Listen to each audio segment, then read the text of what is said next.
ನಮಸ್ಕಾರ. ಬೈಬಲ್ನ ಒಂದು ಬಹುಮುಖ್ಯ ಘಟನೆಯ ಬಗ್ಗೆ ಯೋಚಿಸೋಣ. ಸರಿಸುಮಾರು 40 ವರ್ಷಗಳ ಕಾಲ ಇಸ್ರಾಯೇಲಿಯರನ್ನ ಅರಣ್ಯದಲ್ಲಿ ಮುನ್ನಡೆಸಿದ ಮೇಲೆ ಮೋಶೆ ಕೊನೆಗೂ ಕಾನಾನ್ ದೇಶದ ಗಡಿಗೆ ಬಂದು ನಿಲ್ತಾನೆ. ಅದು ದೇವರು ವಾಗ್ದಾನ ಮಾಡಿದ ದೇಶ. ಆದ್ರೆ ಏನಾಯ್ತು ಗೊತ್ತಾ? ಅವನಿಗೆ ಒಳಗೆ ಹೋಗೋಕೆ ಅನುಮತಿ ಸಿಗೋದಿಲ್ಲ. ಯಾಕೆ ಹೀಗಾಯ್ತು? ಈ ಘಟನೆಯ ಹಿಂದಿರೋ ಆಳವಾದ ರಹಸ್ಯವನ್ನ ಇವತ್ತು ಅರ್ಥ ಮಾಡ್ಕೊಳ್ಳೋಣ.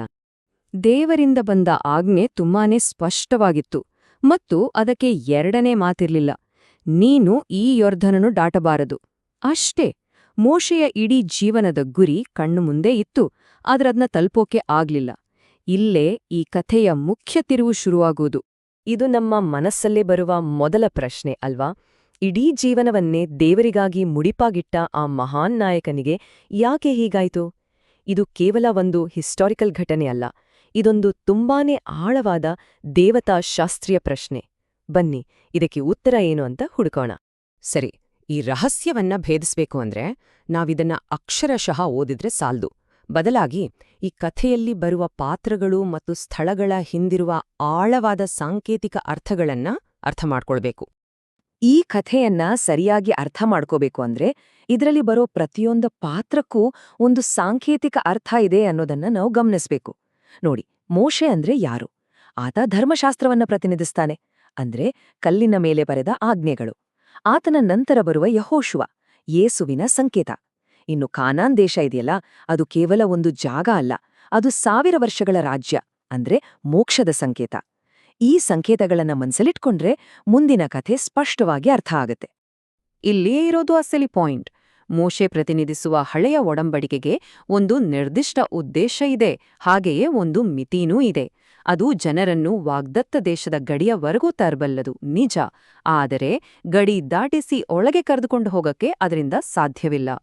ಹಾಗಾದ್ರೆ ಈ ಧರ್ಮಶಾಸ್ತ್ರ ಯಾಕೆ ಜನರನ್ನು ವಾಗ್ದತ್ತ ದೇಶದೊಳಗೆ ಕರೆದೊಯ್ಯೋಕೆ ಸಾಕಾಗುವುದಿಲ್ಲ?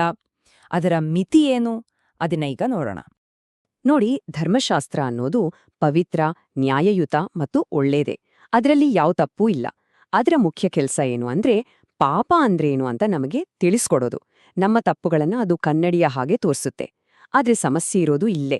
ಅದು ತಪ್ಪನ್ನ ತೋರಿಸುತ್ತೆ, ಆದ್ರೆ ಆ ಪಾಪವನ್ನ, ಆ ತಪ್ಪನ್ನ ಗೆಲ್ಲೋಕೆ ಬೇಕಾದ ಶಕ್ತಿಯನ್ನ ಕೊಡೋದಿಲ್ಲ. ಧರ್ಮಶಾಸ್ತ್ರದ ಅಡಿಯಲ್ಲಿ ಬದುಕೋರು ಮಕ್ಕಳ ಸ್ಥಾನದಲ್ಲಿರಲ್ಲ, ಬದಲಾಗಿ ಸೇವಕರಾಗಿರ್ತಾರೆ. ಹಾಗಾಗಿ ಅವರಿಗೆ ಆ ವಾಗ್ದಾನವನ್ನ ಆಸ್ತಿಯಾಗಿ ಪಡೆಯೋಕೆ ಆಗಲ್ಲ. ಇದ್ನ ಹೀಗೆ ಯೋಚಿಸಬಹುದು. ಧರ್ಮಶಾಸ್ತ್ರ ಅನ್ನೋದು ಒಂದು ದೊಡ್ಡ ಗೋಡೆ ಇದ್ದ ಹಾಗೆ. ಅದು ಸರಿಯಾದು ತಪ್ಪು ಯಾವುದು ಅಂತ ಸ್ಪಷ್ಟವಾಗಿ ಗಡಿ ಗುರುತಿಸುತ್ತೆ, ಆದ್ರೆ ಆ ಗೋಡೆಯನ್ನ ಹಾರಿ ಆಚೆ ಹೋಗಕ್ಕೆ ನಮಗೆ ಸಹಾಯ ಮಾಡಲ್ಲ. ಇದೇ ಕಾರಣಕ್ಕೆ ಮೋಶೆ ಯೋರ್ದನ್ ನದಿಯ ಈಚೆ ದಡದಲ್ಲೇ ನಿಲ್ಬೇಕಾಗಿ ಬಂತು. ಹಾಗಿದ್ರೆ ಧರ್ಮಶಾಸ್ತ್ರದ ಈ ಮಿತಿಗೆ ಪರಿಹಾರ ಏನು? ಉತ್ತರ ಯೆಹೋಶುವನಲ್ಲಿದೆ. ನೆನ್ಪಿದ್ಯಲ್ಲ, ಯೆಹೋಶುವ ಯೇಸುವಿನ ಸಂಕೇತ. ಈಗ ಹೊಸ ಒಡಂಬಡಿಕೆಯ ಶಕ್ತಿ ಏನು ಅಂತ ನೋಡೋಣ ಬನ್ನಿ. ಹಳೆಯ ಮತ್ತು ಹೊಸ ಒಡಂಬಡಿಕೆಗಳ ನಡುವೆ ಇರೋ ಮುಖ್ಯ ವ್ಯತ್ಯಾಸವನ್ನ ಇಲ್ಲಿ ಗಮನಿಸಿ.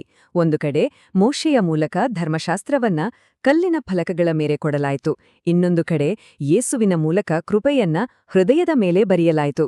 ಹಳೆಯ ಒಡಂಬಡಿಕೆ ಪಾಪವನ್ನ ತೋರಿಸಿದ್ರೆ, ಹೊಸ ಒಡಂಬಡಿಕೆ ಪಾಪವನ್ನೇ ಜಯಿಸುತ್ತೆ.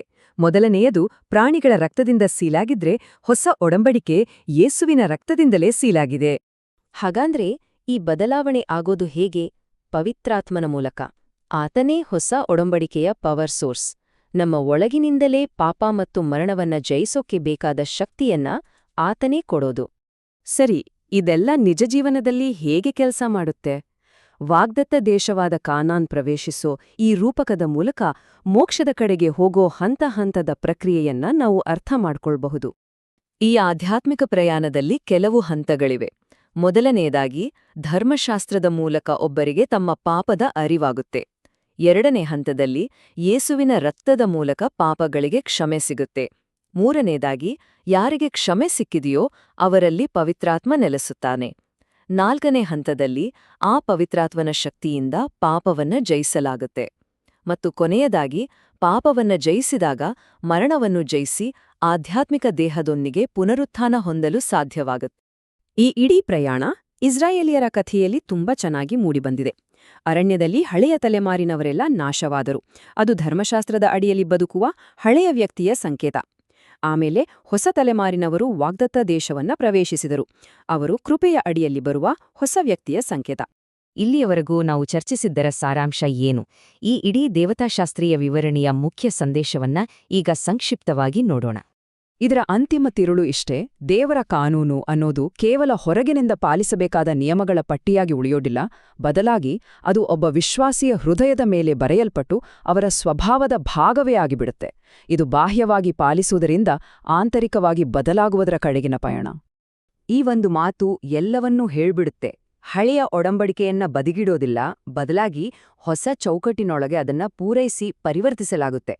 ಮೋಶೆ ಶುರು ಮಾಡಿದ್ದನ್ನ ಯೆಹೋಶುವ ಅಂದ್ರೆ ಯೇಸು ಪೂರ್ಣಗೊಳಿಸ್ತಾನೆ. ಹಾಗಾಗಿ ಮೋಶೆ ವಾಗ್ದತ್ತ ದೇಶವನ್ನ ಯಾಕೆ ಪ್ರವೇಶಿಸಿಲ್ಲ ಅನ್ನೋದು ಕೇವಲ ಆತನ ವೈಯಕ್ತಿಕ ಸೋಲಿನ ಕಥೆಯಲ್ಲ.